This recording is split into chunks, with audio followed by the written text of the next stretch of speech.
오늘 우리에게 주시는 하나님의 말씀 마가복음 4장 오늘은 21절부터 25절까지 함께 보기를 원하는데요. 제가 가지고 있는 신약성경 58페이지가 되겠습니다. 신약성경 58페이지에 있는 마가복음 4장 21절부터 25절까지 제가 한 절 읽고 또 여러분들 한 절씩 교독해서 봉독해 올리겠습니다. 또 그들에게 이르시되 사람이 등불을 가져오는 것은 말 아래에나 평상 아래에 두려 함이냐 등경 위에 두려 함이 아니냐. 하지 않고는 숨긴 것이 없고 나타내려 하지 않고는 감추인 것이. 들을 귀 있는 자는 들으라. 또 이르시되 너희가 무엇을 듣든지 너희가 헤아리는 그 헤아림으로 너희가 헤아림을 받을 것이며 더 받으리라. 25절 함께 읽습니다. 있는 자는 받을 것이요 없는 자는 그 있는 것까지도 빼앗기리라. 아멘. 할렐루야. 벌써 수요일입니다. 주일 함께 모여 예배드린 지가 엊그제 같은데 벌써 수요일 밤입니다. 오늘 하나님 전에 나오셔서 또 함께 기도하시고 또 함께 예배드리는 여러분 위해 또 여러분의 가정 위해 또 자녀들 위해 일터 위해 우리 하나님의 크신 은혜가 함께 하시기를 기도드립니다. 오늘은 영성 하나님과의 온전한 관계를 위한 길입니다. 오늘 이 본문은 얼마 되지 않아요. 4절밖에 되지 않지만 여러분 읽으셨던 것처럼 이 본문을 읽으신 분도 이게 도대체 무슨 뜻인가, 무슨 무슨 예수님이 말씀을 하신 것인가 사실은 잘 이해함 없이 그냥 쉽게 넘어가 버렸던 예수님의 비유 중에 하나입니다. 자, 오늘 본문은 예수님의 여러 비유들 중에 하나인 등불의 비유입니다. 여러분, 그래서 오늘은 수요 예배지만 특별히 파워포인트를 준비를 했습니다. 여러분 앞을 보시고 또 함께 성경을 보시면서 오늘 여러분들을 향한 하나님의 말씀이 무엇인가 한번 여러분 잘 생각해 보시는 시간이 될 수 있으면 좋겠습니다. 여러분, 예수님이 사셨던 당시에 사람들이 어떻게 이 전기도 들어오지 않았을 텐데요, 어떻게 이 방을 밝히고 살았을까요? 오늘 21절을 보면은요 이렇게 예수님이 말씀하십니다. 또 그들에게 이르시되 사람이 등불을 가져오는 것은 말 아래에나 평상 아래에 두려 함이냐 등경 위에 두려 함이 아니냐 말씀을 합니다. 자, 당시 사람들이 등불을 밝히기 위해서는요, 여러분 이 보시는 것처럼 이 긴 다리가 달린 이 등경 위에 이 등불을 올려 놓았을 것입니다. 자, 이 불의 원료가 올리브였든지 아닌지 아니면 송진 같은 것을 사용했는지 성경은 말씀하지 않습니다. 우리는 잘 알 수 없지만 분명한 것은요, 지금보다는 분명히 볼 때 형편없었을 것이다 라는 것이죠. 자, 그런데 오늘 본문 21절에 보면은요 이 말이라고 하는 단어가 나옵니다. 자, 이 말이라고 하는 단어는 이 한자에 말두라고 하는 이 한자로요 곡식의 양을 재는 기구를 의미합니다. 우리가 달리는 말이 아니라 그 쌀을 담고 곡식을 담을 때 그것을 재는 기구의 단위가 바로 이 말입니다. 여러분, 그래서 지금은 우리가 많이 사라졌지만 옛날 시골에 가면 한 홉, 또 한 돼, 한 말 이렇처럼 기구를 사용해서 이 시장에서 쌀을 사기도 했어요. 자, 그런데 이스라엘 사람들은요 이 곡식의 11조를 떼기 위해 집집마다 이 말을 방에 두었다고 합니다. 그리고 이 등불을 끌 때에도 이 말을 사용해서 등불을 껐다라고 합니다. 여러분, 그러니 당연히 불을 밝히기 위해 등불을 말 아래 두지 않았을 것이죠. 또한 사람이 누워 자는 이 평상 밑에도 이 등불을 두지 않았을 것입니다. 자, 오늘 본문 21절의 말씀과 여러분 비슷한 말씀이 어디에 나오죠? 마태복음 5장 15절에 보면 나옵니다. 자, 한번 앞을 보시면서 우리 같이 한번 읽어보겠습니다. 시작. 사람이 등불을 켜서 발 아래에 두지 아니하고 등경 위에 두나니 이러므로 집안 모든 사람에게. 자, 여러분 비슷한 말씀이에요. 여러분, 그래서요 오늘 본문 말씀과 마태복음 5장 15절 말씀을 헷갈려 하시는 분들이 생각보다 굉장히 많습니다. 자, 여러분, 마태복음에 있는 말씀은 어떤 말씀이에요? 그리스도인들이 어떻게 해야 됩니까? 선행을 행해야 된다는 거예요. 그리스도인다운 모습을 통해서, 이러한 영적인 영향력을 통해서 세상을 비추는 역할이 우리 그리스도인들에게 있다라는 거예요. 자, 예수님이 그것을 우리에게 말씀하시는 거예요. 자, 그런데 본문은요, 이 마태복음의 말씀과는 전혀 다른 뜻입니다.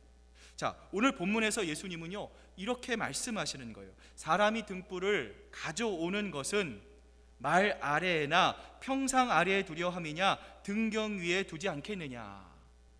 여러분, 우리가 가지고 있는 성경을 개역개정으로 하면은 이렇게 되는 거죠. 사람이 등불을 가져다가 말 아래다가 침상 아래다 두겠느냐, 등경 위에다 두지 않겠느냐. 예수님이 우리에게 질문을 하세요. 자, 여러분, 정답은 무엇입니까? 당연히 등불은 어디 위에 둬야 합니까?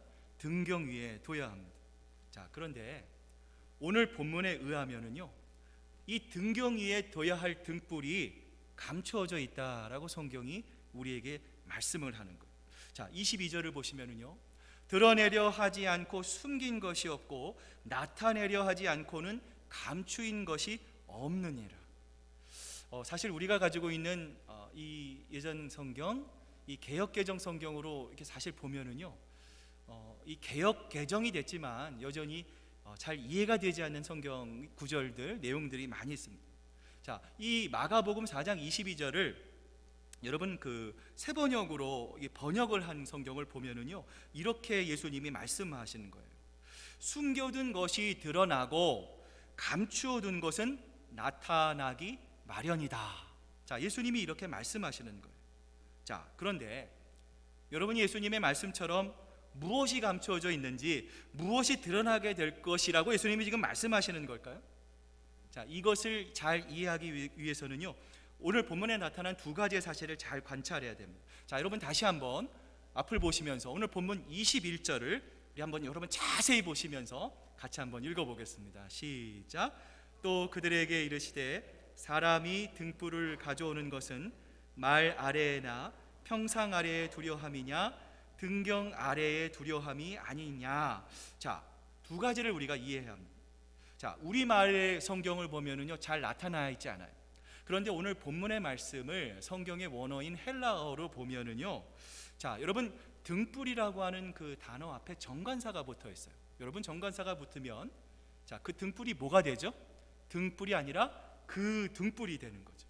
자, 누군가 구체적인 것을 가리킬 때에 정관사를 붙이잖아요. 자, 두 번째로 여러분 앞에 보시면 빨간색으로요, 사람이 등불을 가져오는 것은 이렇게 되어 있어요.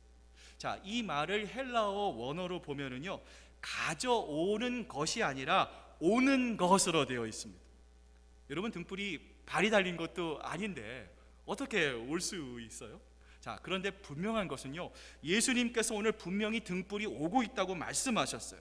자, 오늘 이러한 헬라어의 원어의 성경을 가지고 오늘 본문을 보면은요, 자, 오늘 본문이 이렇게 해석이 될 수 있어요. 자, 같이 한번 읽어보겠습니다. 이 세상에서 하나님밖에 없는 등불이 오는 것을 말 아래 침상 아래에 있게 함이냐, 아니면 등경 위에 있으려 함이냐. 자, 이런 말씀이라는 거죠. 자, 여러분, 여기서 오고 있는 등불은 누구를 상징할까요? 예수 그리스도이십니다. 여러분, 그래서 요한복음 8장 12절에서 예수님이 이렇게 말씀하셨잖아요. 나는 세상의 빛이니 나를 따르는 자는 어둠에 다니지 아니하고 생명의 빛을 얻으리라. 예수님이 지금 이 비유를 통해서 무엇을 말씀하시는 거예요? 예수님께서 초림하셨을 때, 예수님께서 이 땅에 오셨을 때 예수님 안에 계시는 하나님의 나라가 이미 이 땅에 이루어졌어요. 여러분, 물론 그 하나님의 나라는 완전한 하나님의 나라는 아니죠. 그 하나님의 나라는 여러분 언제 완전해집니까? 예수님께서 다시 이 땅에 오시는 재림의 날에. 그 하나님의 나라는 완전해져요.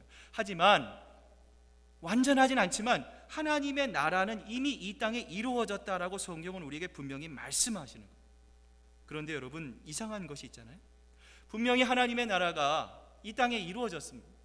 예수님의 초림과 동시에, 예수님이 이 땅에 오심과 동시에 하나님의 나라가 이 땅에 임하셨다고 말씀하시는데, 이상한 것은 여러분 어떤 거예요? 우리가 이 세상을 살아가면 불합리한 일들이 너무나 많이 있어요. 억울한 일들이 너무나 많이 있어요. 우리의 상식으로 봐도 어떻게 저런 일들이 우리 가운데 일어날 수 있을까라고 생각하는 일들이 우리 주변에요 너무나 많이 일어나고 있다는 거예요. 얼마 전 뉴스를 통해서 아마 여러분 보신 것 같아요. 한 계모가 이 남편의 아이를 혼내기 위해서 그 아이를요, 여러분 그 이민용 가방 아시잖아요. 그 가방 안에다가 아이를 이렇게 넣었어요. 여러분 그 기사를 보면서 이 아이가 뒤지 속에 들어간 사도세자도 아닌데, 여러분 그 속에서 얼마나 답답하고 얼마나, 여러분 결국 그 아이가 거기서 죽어서 나왔잖아요. 여러분 이러한 일들이 있은 지 얼마 되지 않아서 여러분 그 한 소녀가 이 슈퍼마켓에서 들어왔다 구조된 일이 있었잖아요. 저 어머니 그 아이를 보니까 너무 배가 고픈 거예요. 옷도 남루하고. 그래서 보다 못해서 음식을 줬는데 이 아이가 음식을 막 받자마자 허겁지겁 음식을 먹더라는 거예요. 그런데 그 아이를 보니까 어떤 그 프라이팬 같은 데에 이 디인 상처들이 온몸 구석구석에 있고요. 더 놀라운 건 여러분 뭐였습니까? 그 아이의 손가락에 누군가로부터 화상을 당해가지고요, 그 아이의 지문이 성한 곳이 거의 없었다라는 거예요. 결국 이러한 부모의 학대를 견디지 못한 아이가 목숨을 걸고, 이 어린 아이가요 테라스를 건넌 거예요. 정말 살기 위해 필사적으로 탈출할 수밖에 없었던 것이죠. 여러분, 하나님의 나라가 임했다면 왜 이렇게 추하고 왜 이렇게 더럽고 차마 입에 담기조차 부담스러운 일들이 우리 가운데 일어날 수밖에 없느냐라는 것이죠. 그래서 여러분 이러한 모습들을 통해서 많은 사람들이 낙심합니다. 오히려 하나님 어디 계십니까? 하나님 왜 침묵하십니까? 오히려 하나님을 원망하고요, 하나님으로부터 떠나는 사람들이 있을 수 있다라는 거예요. 여러분 오늘 예수님은 우리의 마음을 아십니다. 우리의 마음 속에 자리 잡고 있는 이러한 난해한 문제들, 이러한 삶의 여러 가지 종교적인 딜레마를 해결해 주시기 위해서 예수님은요 이 비유를 주시는 거예요. 세상을 비추는 그 등불 예수 그리스도께서 이 세상에 오셨다라는 거예요. 그러나 현재는 어떻게 돼요? 이 등경 위에서 세상을 밝히 비춰야 할 이 등불이 잠시 감추어졌다 말씀하는 거예요. 그런데 그렇다고 해서 성경은 우리에게 걱정할 필요가 전혀 없다고 말씀을 합니다. 여러분 그 이유가 무엇입니까? 오늘 22절 말씀에 그 이유가 있어요. 숨겨진 것은 드러나고 감추어진 것은 반드시 나타나기 마련이기 때문이에요. 여러분 그래서 우리를 향해 예수님은요 지금 이 때를 우리가 잘 알아야 된다고 말씀하고 계시는 거예요. 여러분 이 때가 어떤 때입니까? 오늘 우리가 21세기를 살아가는 2020년을 살아가는 이곳 미국 땅 중에서도 시애틀, 이 워싱턴주를 살아가는 우리가 살아가는 이 때는 언제라는 거예요? 잠깐 등불이 감춰진 시대라는 거예요. 하나님의 나라도 왔습니다. 하나님의 등불도 왔습니다. 따라서 언젠가 이 땅에 임한 하나님의 등불, 하나님의 나라는요 언젠가 이 땅에 환한 복음의 빛을 다시 비추게 될 거라는 거죠. 지금은 잠깐 그 하나님의 나라가 가려진 것 같고, 잠깐 하나님의 등불이 어두워진 것 같지만, 그러나 그 시기가 언젠가 오기 때문에 우리 하나님을 믿는 사람들은 어떤 자세를 가지고 있어야 합니까? 인내로서 기다려야 되는 거예요. 언젠가 하나님이 다시 내 어려운 일들을 회복시켜 주실 것이다. 내가 지금 남들에게 따돌림을 당하고 억울한 일을 당하고 손해를 당하고 예수 믿는 것 때문에 내가 오히려 세상으로부터 핍박당하지만, 하나님의 등불이 가려져 있는 것처럼 보이지만, 그러나 언젠가 우리는 그 때와 시기를 알 수 없지만 예수님께서 우리의 신랑으로 다시 오시는 그날, 그 하나님의 감추어진 비밀로 인해서 하나님께서 우리의 억울함, 우리의 속상함, 우리의 눈물을 예수 그리스도께서 씻어 주실 것이라는 믿음을 갖기에 우리는 날망하지도 않았고요 절망해서도 안 된다라는 거예요. 여러분 지난 몇 개월간 코로나 바이러스로 인해서 우리 일생의 삶이 너무나 많이 바뀌어졌어요. 예전에 교회 나와서 예배드리고 친교하고 성경 공부하고 초원 모임 하는 것, 예전에 너무나 당연하게 생각했어요. 여러분 그런데 지금 생각해 보면은요, 여러분 그렇게 하는 것이 얼마나 감사한지 모르겠어요. 그 소중함을 우리가 깨닫게 됩니다. 여러분, 이 질병을 통해서, 여러분 이 환난을 통해서 여러분 얼마나 어려운 일들이 있습니까? 건강의 문제가 있어요. 경제적인 문제가 있고요. 내가 할 수 없는, 하고 싶은 일들이 있지만 이 환경의 제약을 통해서 하지 못하는 일들, 그것을 통해서 우리가 낙심하고 절망할 때가 얼마나 많이 있느냐라는 거예요. 그런데 성경은요, 지금 이처럼 보이는 일들, 곧 잠시 감추어진 것들로 인해 우리에게 절대로 낙심하지 말고 절망하지 말 것을 말씀합니다. 여러분, 그 이유가 무엇입니까? 지금은 일시적으로 감춰져 있지만 언젠가 예수 그리스도의 등불이 다시 이 세상을 환하게 비추게 될 것을 성경은 우리에게 분명히 말씀하고 계시기 때문이다라는 거예요. 여러분, 그렇기 때문에 오늘 본문은 우리를 향해서 뭐라고 말씀하십니까? 들을 귀 있는 자는 들으라라는 거예요. 여러분, 세상이 막막할수록, 우리가 앞이 깜깜할수록 우리에게 필요한 것은 뭐예요? 하나님의 말씀입니다. 우리에게 선포되어지는 말씀, 우리에게 들려지는 말씀을 우리가 놓치지 말고 그것을 내 마음속에 잘 간직해야 우리의 마음이 옥토가 되고 우리 마음속에 심겨진 하나님의 말씀이 30배, 60배, 100배의 열매를 맺을 수 있다라는 거예요. 들을 귀 있는 자는 들어라. 여러분, 이 말씀은 두 가지의 의미를 가지고 있어요. 첫 번째는요, 하나님은 말씀하시는 분이시다라는 거예요.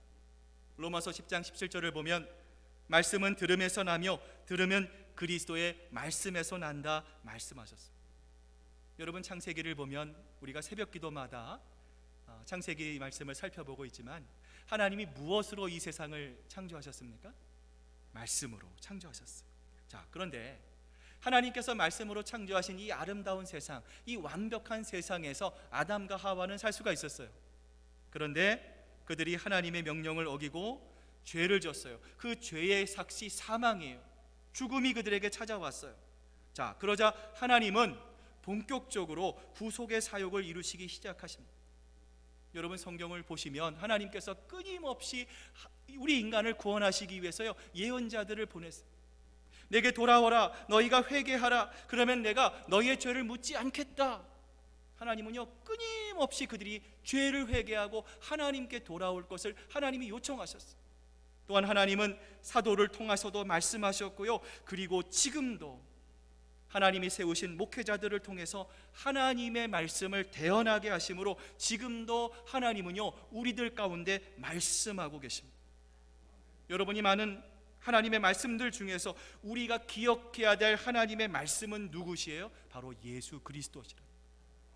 예수님께서 이 땅에 오셔서 하셨던 모든 공생애의 사역들, 예수님의 가르침들, 예수님의 비유들, 예수님의 치유, 그리고 예수님의 십자가와 예수님의 부활에 이르는 이 모든 것은 하나님의 말씀을 가리키고 있다는 거예요. 여러분, 그래서 예수님이 뭐라고 말씀하셨습니까? 나를 본 자는 누구를 보는 거예요? 아버지를 보는 거예요. 여러분, 이 세상에 우리를 유혹하고 우리를 바라보게 하는 것들이 너무나 많이 있어요. 여러분, 그러나 우리가 그 가운데 우리가 바로 바라보고 들어야 할 것은 오직 하나님의 말씀뿐이다라는 거예요. 오늘 예수님의 귀 있는 자는 들으라 라고 하는 말의 두 번째 의미는요, 피조물인 우리가 하나님께 논쟁하는 것이 아니라 우리는 하나님이 말씀하시면 무조건 그 하나님의 말씀을 어떻게 해야 돼요? 들어야 되는 거예요. 여러분, 왜 그렇습니까? 하나님의 속성 때문에 그래요. 여러분, 하나님의 속성 중에 하나님은 어떤 분이시죠? 전지하신 분입니다. 여러분, 전지하다는 것이 어떤 뜻입니까? 하나님은 모르시는 것이 없으시는 분이에요. 하나님은 다 알고 계세요. 오늘 여러분 이 자리에 나와서 하나님 앞에 구하고 여러분이 미처 구하지 못한 것까지도 하나님은 어떻게 하십니까? 다 알고 계시는 거예요. 하나님은 가능한 일, 실제적인 일, 과거와 현재와 미래와 모든 사건과 우리 이 자리에 앉아있는 이 세계의 60억의 모든 피조물들의 마음을 하나님은요 다 알고 계시고 다 꿰뚫고 계시는 분이에요. 여러분, 또한 하나님은요 천국도 알고요 지옥에 있는 모든 존재들을 하나님은요 속속들이 알고 계세요. 여러분, 그래서 다니엘서 2장 22절을 보면요, 그는 어두운 데 있는 것을 아신다, 성경은 말씀합니다. 여러분, 가끔 우리가 이러한 낙심 가운데 빠질 때가 있습니다. 하나님이 나의 이런 것까지 아실까? 세상 사람들도 모르는데 나의 이러한 연약한 것, 내가 하나님께 구하지 못하는 나의 이 아픈 마음도 하나님은 알고 계실까? 때로는 이러한 전지하신 하나님을 우리가 의심할 때가 있습니다. 여러분 걱정하지 않으셔도 돼요. 하나님 우리의 속마음도 알고 계십니다. 우리가 하나님 앞에 드리지 못해 고백하지 못하는 우리의 연약함도 하나님은 다 알고 계신다라는 거예요. 이 세상에 그 아무것도 하나님의 눈길을 벗어날 수 있는 것은 없어요. 이 세상에 그 아무것도 하나님 앞에서 감춰질 수 있는 것은 없습니다. 아무것도 그분의 뇌리에서 망각될 수 있는 것은 없어요. 이러한 하나님을 히브리서 기자는 이렇게 고백합니다. 지으신 것이 하나도 그 앞에 나타나지 않음이 없고 오직 만물이 우리를 상관하시는 자의 눈앞에 벌거벗은 것 같이 드러나느니라 고백합니다. 하나님은 완전하시기에 실수를 저지르지 않으십니다. 변하시지 않습니다. 간과하지 않으십니다. 언제나 변함없이 우리와 하나님 앞에 나아가고자 하는 우리의 모든 마음들을 하나님께서는 살펴보시는 분이심을 우리는 반드시 기억하실 수 있어야 되는 거예요. 하나님이 이런 분이시라면 여러분 우리가 어떻게 해야 됩니까? 우리가 가장 시급히 갖춰야 될 태도는 무엇입니까? 하나님이 우리에게 말씀을 통해서, 성경을 통해서, 또 여러 가지를 통해서 우리에게 말씀하시는 그 말씀이 무엇이든지 우리는 하나님의 말씀에 귀를 기울일 수 있어야 된다는 거예요. 여러분 이처럼 귀 있는 자들은 전지전능하신 하나님의 말씀을 들으라 말씀하신 예수님께서 오늘 본문 24절부터 25절을 보시면은요, 자 이렇게 말씀을 합니다. 자, 한번 앞을 보시면서 자, 예수님께서 우리에게 어떤 말씀을 하시는가 같이 한번 읽어보겠습니다. 시작. 또 이르시되 너희가 무엇을 듣는가 스스로 삼가라. 너희가 헤아리는 그 헤아림으로 너희가 헤아림을 받을 것이며 더 받으리니 있는 자는 받을 것이요 없는 자는 그 있는 것까지도 빼앗기리라. 알 것 같기도 하고요, 이 말씀이 잘 또 이렇게 전달이 되지 않는 부분들도 있는 것 같아요. 자, 여러분 오늘 이 본문을, 이 24절 말씀을, 24절 25절 말씀을 세번역 성경으로 한번 번역을 해봤는데요. 자, 여러분 앞에 읽었던 것들을 한번 기억하시면서 같이 한번 읽어보겠습니다. 시작. 예수께서 그들에게 말씀하셨다. 너희는 새겨들어라. 너희가 되질하여 주는 만큼 너희에게 되질하여 주실 것이요 덤으로 더 주실 것이다. 가진 사람은 더 받을 것이요 가지지 못한 사람은 그 가진 것마도 빼앗길 것이다.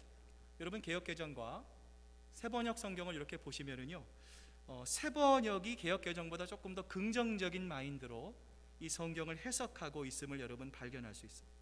자, 여러분 무슨 뜻입니까? 우리가 지난주 옥토에 떨어진, 또 길가에 떨어진 가시덤불, 돌밭에 떨어진 네 종류의 씨앗, 이 비유를 우리가 살펴봤습니다. 옥토에 떨어진 씨가 30배, 60배, 100배의 열매가 열리게 될 것이다 라고 하는 말씀 후에 오늘 이 예수님께서 비유를 주시는 거예요. 이 예수님의 비유로 우리가 생각해 본다면 여러분 오늘 말씀은 뭐예요? 열매를 많이 맺어야 한다라고 하는 그 말씀인 것만큼은 분명합니다. 자, 그런데 여러분 이 본문을 보시면은요, 예수님이 이렇게 말씀하시죠. 헤아리는 그 헤아림으로 라고 예수님께서 말씀하셨어요. 자, 도대체 이 말씀이 어떤 의미냐라는 것이죠. 여러분 우리가 21절에서 살펴봤던 이 등불과 여러분 이 말이라고 하는 예수님의 비유를 여러분 한번 생각해 보세요. 자, 이 말씀을 보시면 자, 헤아리는 것으로 그 헤아리는 것, 이 예수님의 말씀이 조금 우리에게 다가올 수 있어요. 그 말씀의 본질을 헤아릴 수 있는 실마리가 바로 여기에 있습니다. 자, 여러분 이 설교 처음에 여러분 이 말이라고 하는 것이 여러분 뭐라고 말씀드렸습니까? 곡식의 양을 재는 기구입니다. 여러분 그래서 우리가 이웃과 거래를 할 때, 장사를 할 때에 이 말을 기준으로 하게 되죠. 여러분 그때 우리가 넉넉하게 헤아려 주면 하나님께서 어떻게 해주신다는 거예요? 하나님께서도 우리를 넉넉하게 헤아려 주신다라는 거예요. 여러분 이러한 하나님의 마음을 담긴 성경 구절이요, 마태복음 25장 35절부터 40절입니다. 자, 우리 한번 앞을 보시면서 같이 한번 읽어보겠습니다. 시작. 내가 줄일 때에 너희가 먹을 것을 주었고 나그네 되었을 때에 영접하였고 헐벗었을 때에 옷을 입혔고 병들었을 때에 돌보았고 옥에 갇혔을 때에 와서 보았느니라. 이에 의인들이 대답하여 이르되 주여, 우리가 어느 때에 주께서 줄인 것을 보고 음식을 대접하였으며 목마른 것을 보고 마시게 하였나이까? 어느 때에 나그네 되신 것을 보고 옷 입혔나이까? 어느 때에 병드신 것이나 옥에 갇히신 것을 보고 가서 배웠나이까? 하리니 임금이 대답하여 이르시되 내가 진실로 너희에게 이르노니 너희가 여기 내 형제 중에 지극히 작은 자 하나에게 한 것이 곧 내게 한 것이라 하시고. 여러분, 예수님의 말씀을 통해서 오늘 우리는 무엇을 발견할 수 있습니까? 우리가 하나님 앞에 나아가는 것, 하나님 앞에 인정받을 수 있는 것, 우리의 마음속에 심겨진 하나님의 말씀이 30배, 60배, 100배의 아름다운 열매를 맺기 위해서 필요한 것은요, 우리의 삶의 태도가 중요하다라는 거예요. 하나님의 말씀이 여러분에게 들려졌어요. 여러분의 마음속에 심겨졌어요. 여러분이 고개를 끄덕이시면서 맞습니다. 여러분 마음속으로 이해하실 뿐만 아니라 여러분 그 말씀이 정말 하나님 안에서 아름다운 열매와 결실을 맺기 위해서는 여러분 어떻게 해야 돼요? 반드시 여러분의 삶에서 그 하나님의 말씀이 적용될 수 있어야 되는 것이죠. 여러분, 우리 주변에, 우리 교회에 도움이 필요한 교우들이 있습니다. 정말 격려가 필요한 교우들이 있습니다. 여러분, 특별히 이 코로나 사태로 인해서 여러분 정말 힘들고 어려운 과정을 통과하는 우리 사랑하는 교우들이 있습니다. 여러분, 그들에게 전화하는 것, 또 그들을 위해 기도하는 것, 우리가 매일 10시마다 우리가 공동의 기도의 제목을 가지고 하나님 함께 기도할 때 우리가 같은 마음을 가지고, 우리가 예수님의 마음을 가지고 예수님의 심장을 가지고 함께 동참하는 것, 정말 우리의 이웃을 사랑하고 그들을 인격적으로 대하고 정말 우리의 마음을 다해서 내가 나를 사랑하는 것만큼 그들도 나만큼 사랑할 수 있는 마음을 가지고 그들을 대하는 것, 이것이 바로 하나님의 말씀이 우리 마음속에 심겨졌을 때 아름다운 열매로 우리에게 다가올 수 있다는 것이죠. 여러분, 이 앞에 보시면 지금 스크린이 가려졌지만 이 앞에 보이시지만 십자가가 있습니다. 여러분, 십자가에 보시면은요, 두 가지의 모양이 있습니다. 여러분, 세로 모양의 십자가는 무엇을 가리킵니까? 하나님과 나의 관계입니다. 여러분, 구원은요, 하나님을 향한 나의 고백입니다. 내 주변의 좋은 인격과 좋은 신앙적인 분위기가 나의 구원을 좌지우지하지 못하는 거예요. 우리가 하나님 앞에서 하나님은 나의 구원이 되십니다, 하나님은 나의 주인이 되십니다 고백함을 통해서만 구원이 이루어질 수 있는 거예요. 여러분, 십자가의 또 하나의 모형은 무엇입니까? 가로 모형이죠. 여러분, 그것은 무엇을 가리킵니까? 이웃을 향한 사랑을 가리킵니다. 여러분, 그래서 예수님께서 우리에게 이렇게 말씀하셨잖아요. 하나님을 내 몸과 같이 사랑하라, 그리고 내 이웃을 내 몸과 같이 사랑하라. 이것이 이 세상에서 가장 중요한 첫째 되는 으뜸되는 계명이니라 하나님께서 말씀하십니다. 이제 오늘 말씀을 마무리합니다. 오늘 우리는 예수 그리스도의 등불이 가려져 있는 그러한 시대를 살아갑니다. 여러분, 그래서 보이는 것을 통해서 우리가 실망할 수도 있고요, 절망할 수도 있고요, 낭망할 수도 있습니다. 그러나 지금 일시적인 가려져 있는 이 하나님의 등불, 하나님의 나라는요, 언젠가 하나님이 정하신 그때와 그 시간에 이 온 세상을 아름답게 비춰 주실 것입니다. 여러분, 그렇기 때문에 하나님을 믿는 그리스도인들은 여러분 누구입니까? 세상을 쫓아가는 사람들이 아닙니다. 세상의 향유와 세상의 문화와 세상의 조류를 여과 없이 받아들이는 사람들이 그리스도인들이 아닙니다. 비록 세상은 암담하고 암울하고 힘든 일들이 거듭되고 있지만 우리 그리스도인들의 시선은 이 세상에서 멈춰져 있는 것이 아니라 바로 우리의 머리를 들어서 골로새서의 말씀처럼 예수 그리스도 하나님만을 바라보고 살아가는 사람들이 바로 그리스도인입니다. 여러분, 어떤 어려운 가운데서도 이 잠깐의 고통과 어려움에 여러분 낙심하지 마시고 절망하지 마시고 끝까지 하나님의 말씀을 소중히 여기시기를 바랍니다. 그 하나님의 말씀에 여러분 순종하시길 바랍니다. 그리고 우리에게 심겨진 그 하나님의 말씀 붙잡고 이 세상을 그리스도인으로서 하나님의 귀한 자녀로서 당당하게 용감하게 이 세상을 여러분 살아가시기를 바랍니다. 그러면 여러분의 아름다운 모습을 통해서 하나님 기뻐하시고요, 여러분이 그러한 마음으로 가시는 그 모든 발자취마다 풍겨나는 예수 그리스도의 아름다운 향기로 하나님께서는 여러분들을 통해서 여러분의 주변의 사람들이 주님께로 돌아오는 놀라운 구원의 역사로 여러분들을 사용하여 주실 것입니다. 오늘 우리 함께 들은 말씀들을 우리 기억하면서 우리 함께 좀 기도했으면 좋겠습니다.